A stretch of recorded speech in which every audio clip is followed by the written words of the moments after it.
किसान साथियों, हमारे देश भारत में धान की खेती लगभग 70 से 80% किसान साथी करते हैं।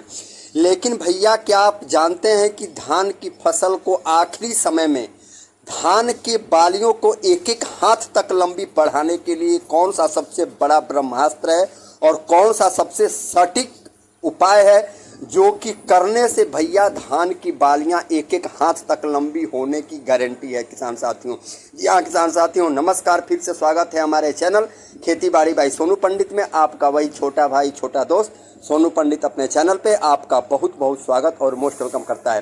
किसान साथियों, वीडियो शुरू करने से पहले आपसे हाथ जोड़ के रिक्वेस्ट है कि चैनल पे आप हमारे पहली बार आए हों, चैनल पे नए हों तो चैनल को आप सब्सक्राइब जरूर कर लें। और उसके साथ साथ आज के वीडियो में मैं आज आपको वह ब्रह्मास्त्र बताने वाला हूं कि भैया आपको यह ब्रह्मास्त्र और यह उपाय किसी भी चैनल पे आपको नहीं मिलेगा किसान साथियों। क्योंकि हम किसान होने के नाते आपको जो भी चीज़ बताते हैं और जो भी जानकारियाँ देते हैं भैया पूरी कॉन्फिडेंस के साथ और पूरी गारंटी के साथ, क्योंकि स्वयं हम उस चीज़ का प्रयोग करते हैं अपने फसलों में, अपने खेतों में, और वही जानकारियां आपको हम देने की कोशिश करते हैं, वही अनुभव शेयर करने की कोशिश करते हैं। तो किसान साथियों, बने रहिएगा वीडियो के आखिर तक। और चलिए आज का वीडियो शुरू करते हैं। और आज आपको हम एक ऐसा ब्रह्मास्त्र बताने वाले हैं जो कि भैया अगर एक बार आप इसका प्रयोग कर दें तो यकीनन आपको भैया इसका फायदा और इसका ज़बरदस्त बदलाव आपके धान के फसल में देखने को मिलने वाला होगा। किसान साथियों, धान का अच्छा उत्पादन लेने के लिए आपको भैया शुरुआत से आखिर तक एक एक बारीकियों पे सावधानी रखने की ज़रूरत होती है। लेकिन इतनी मेहनत के बावजूद कई बार हमारे किसान साथी के धान की फसल जो होती है ना भैया, उनके धान के कल्ले निकलते समय ही कई बार परेशानियां सामने खड़ी हो जाती हैं। तरह तरह के पोषक तत्व डालने के बाद भी, तरह तरह के फर्टिलाइज़र डालने के बाद भी भैया यह परेशानी जाती नहीं है, ज्यों की त्यों बनी रहती है। धान की पौध में फुटाव नहीं हो पाता है और होता क्या है कि वह सिंगल ज्यों की त्यों खड़ी रहती हैं। और सिंगल खड़ी रहने का नुकसान यह होता है कि भैया एक पौध से एक ही बालियां निकलेगी, जिससे आपका पैदावार ही नहीं होगा। साथियों, आपकी जानकारी के लिए मैं बता दूं कि कल्ले निकलने का समय धान की फसल के लिए सबसे ज़रूरी होता है। इसलिए किसान साथियों, आपको ज़रूरी उर्वरक, खाद और सिंचाई के साथ साथ दूसरे और प्रबंधन और दूसरे और कार्य जो होते हैं भैया ठीक प्रकार से करने से आपके धान की फसल की पैदावार भैया बेहतर से बेहतर हो सकती है। अब आपको किसान साथियों, आम तौर पर धान की रोपाई के बाद देखा जाता है कि 20 से 30 दिन के अंदर कल्ले का फुटाव धान के फसल में शुरू हो जाते हैं। उस समय में फसल को अधिक मात्रा में पोषक तत्वों की ज़रूरत होती है। इसलिए अब आपको करना क्या होगा किसान साथियों कि आपको प्रति एकड़ में 20 केजी नाइट्रोजन और 10 किलो जिंक की मात्रा आपको डालनी चाहिए। ये तो भाई किसान साथियों बीती हुई बात है।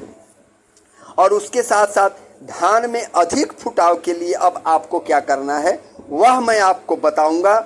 और उसके साथ साथ धान की बालियां जब निकल रही हो तो उस समय आपको क्या करना है, और धान की बालियों का जब फुटाव शुरू हो चुका है उस समय क्या करना है, सबसे मेन बेस और मेन पॉइंट हमारा आज का वीडियो का यह होगा।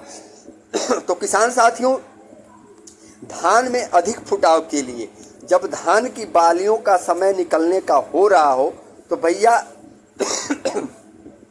उसके लिए आपको भैया खेतों में जाकर आपको स्वयं पैरों से निराई और गुड़ाई करना चाहिए। निराई गुड़ाई करने से भैया क्या होता है कि धान की जो जड़ें होती हैं, जो उनका रूट होता है, और खेतों के ऊपर एक जो परत, एक लेयर बन चुकी होती है पोषक तत्वों की जो आप डालते हैं, वह पूर्ण रूप से रूट तक, जड़ों तक नहीं जा पाता है। अगर अपने पैरों से एक बार आप धान के खेतों में जा कर के निराई गुड़ाई करवा देते हैं या स्वयं कर देते हैं भैया, तो पूर्ण रूप से 100% पोषक तत्व धान के रूट तक पहुंच जाता है और उसके साथ साथ मिट्टी मुलायम हो जाती है, जिससे धान की जो रूट है, जड़ है भैया, तेज गति से फैलाव करती हैं, अपना ग्रोथ करती हैं, जिससे धान के फसल में कल्लों का फुटाव अधिक से अधिक मात्रा में निकलना शुरू हो जाता है। और उसके साथ साथ जब कल्लों का फुटाव अधिक होगा तो सिंपल सी बात है किसान साथियों कि धान की बालियों का फुटाव भी आपकी दोगुनी और तिगुनी गति से होगी। ये तो हो गया पहला पॉइंट जो कि ब्रह्मास्त्र है, मैंने आपको बताया।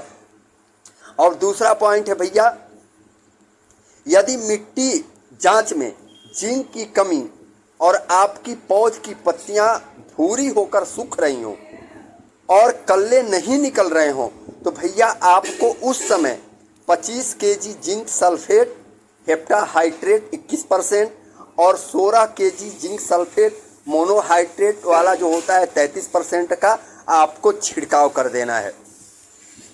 अब आ जाते हैं भैया अगले पॉइंट पे। अब जो कि खैर वो तो बात बीत चुकी है, लेकिन फिर भी आपके जानकारी के लिए मैं बता ही देता हूँ।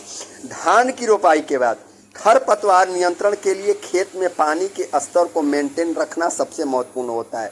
कई बार हमारे किसान साथी बहुत ज़्यादा पानी में रोपण करवा देते हैं और बरसात होने पर और पानी ज़्यादा भर जाता है, जिससे क्या होता है कि भैया पौधे पानी में डूब जाते हैं और वह पौधे खत्म हो जाते हैं। तो खेत में अधिक पानी होने पर फुटाव भी ढंग से नहीं हो पाता है। अधिक फुटाव के लिए आपको भैया रोपण के 10 से 15 दिनों के बाद ही खेत में पाटा लगाना शुरू करें। पौध टूटने का आप चिंता बिल्कुल ना करें। पाटा लगाने से पौधों में छोटी व हल्की जड़ें तेजी से विकसित होती हैं। इसके अलावा पाटे को उल्टी दिशा में लगाने से सुंडी कीड़े और रोगों का भी नाश हो जाता है। अधिक फुटाव के लिए आप पाटे का प्रयोग जरूर करें। अब भैया एक होता है बासमती धान। तो भैया बासमती धान के खेतों में अधिक फुटाव के लिए किसान साथियों आपको तरह तरह के दवाओं का उपयोग तो आप करते हैं, जबकि अधिक फुटाव के लिए भैया सरकारी संस्थाओं द्वारा किसी भी रसायन की सिफारिश नहीं की गई है।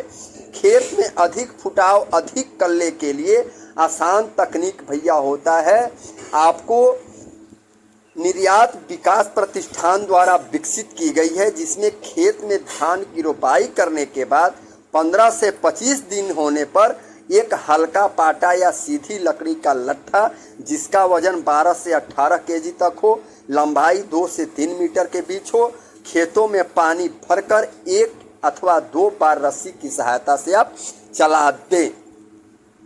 अब भैया अब आ जाते हैं आखिरी शस्त्र जो कि आपको करना है। एक शस्त्र मैंने आपको पहले बताया और एक शस्त्र जो कि ब्रह्मास्त्र वह बता रहा हूँ। अब आपको पहली डोज में 18 से 15 दिनों में खाद की मात्रा आप 35 किलोग्राम प्रति एकड़ रखते हैं। दूसरी खुराक में 20 से 22 दिनों की खाद की मात्रा आप 45 किलोग्राम रखते हैं प्रति एकड़ के हिसाब से। और भैया तीसरी खुराक में आप कीड़े और रोग का नाश करने के लिए धान के खेत में 2,4-D या नोमनी गोल्ड या जो भी होता है भैया आप उसका इस्तेमाल तो कर देते हैं, खरपतवार से छुटकारा पा लेते हैं। लेकिन धान की रोपाई के 3 से 4 दिन बाद आप पेंडामेथिलिन 30 EC 3.5 लीटर प्रति हेक्टेयर की दर से आप जरूर दे दें। इस दवा को 800 से 900 लीटर पानी में मिलाकर खेत में आप छिड़काव कर दें। भैया यह दवा फसल की गुड़ाई का काम करती है और धान के कल्लों को बढ़ाने में बहुत ज़्यादा